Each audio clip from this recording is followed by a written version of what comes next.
നമസ്കാരം. മൈ വേൾഡിലേക്കും ഇന്നത്തെ ടാരോ റീഡിങ്ങിലേക്കും എൻ്റെ എല്ലാ പ്രിയപ്പെട്ട കൂട്ടുകാർക്കും എൻ്റെ വ്യൂവേഴ്സിനും എൻ്റെ പ്രിയപ്പെട്ട മെമ്പേഴ്സിനും സ്വാഗതം. Good morning. എല്ലാവർക്കും നല്ലൊരു ദിവസം ആശംസിക്കുന്നു. ഇപ്പം ഞാനിന്ന് നിങ്ങളുടെ റിലേഷൻഷിപ്പ് റീഡിംഗ് ആണ് നോക്കുന്നത്. നിങ്ങളുടെ റിലേഷൻ, നിങ്ങളുടെ വ്യക്തിയും നിങ്ങളും തമ്മിലുള്ള റിലേഷൻ്റെ ആഴം എന്താണ്, അതിൻ്റെ തടസ്സം എന്താണ്, അതിന് ഫ്യൂച്ചർ ഉണ്ടോ എന്നുള്ളൊരു 3 കാർഡ്സാണ് ഞാനിന്ന് എടുക്കുന്നത്. ഇതൊരു ജനറൽ റീഡിംഗ് ആണ്. എല്ലാവർക്കും റെസനേറ്റ് ആവണമെന്നില്ല. ഇതിൽ പോസിറ്റിവിറ്റി നിങ്ങൾക്ക് കണക്ട് ചെയ്യാം.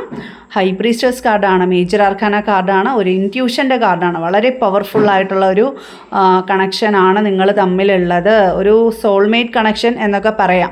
ഓക്കെ, 5 ഓഫ് സോൾസ് ആണ് തടസ്സമായിട്ട് വന്നേക്കുന്നത്. നിങ്ങൾ തമ്മിലെന്ന് പറയുമ്പോൾ ഒരു ആഴത്തിലുള്ള ആത്മീയ ബന്ധം തന്നെയാണ്. പരസ്പരം പറയാതെ തന്നെ ഉള്ളിലുള്ളത് 2 പേർക്കും മനസ്സിലാക്കാൻ പറ്റും. എന്ന് വെച്ചാൽ ഒരു സോൾ ലെവൽ കണക്ഷൻ എന്നൊക്കെ പറയാം. ഒരു ഫിസിക്കൽ റിലേഷനെക്കാട്ടി ഉപരി ഒരു ആത്മബന്ധം, വളരെ ദിവ്യമായിട്ടുള്ള ഒരു ആത്മബന്ധമാണ് 2 പേരും തമ്മിലുള്ള ഒരു സോൾ ലെവൽ കണക്ഷൻ. ഓക്കെ, അപ്പം ഇതിന് തടസ്സമായിട്ട് 5 ഓഫ് സോൾസ് വന്നതുകൊണ്ട് തന്നെ 2 പേരും ഇപ്പോൾ മാനസികമായിട്ടുള്ള പിരിമുറുക്കം അനുഭവിക്കുന്നുണ്ട്.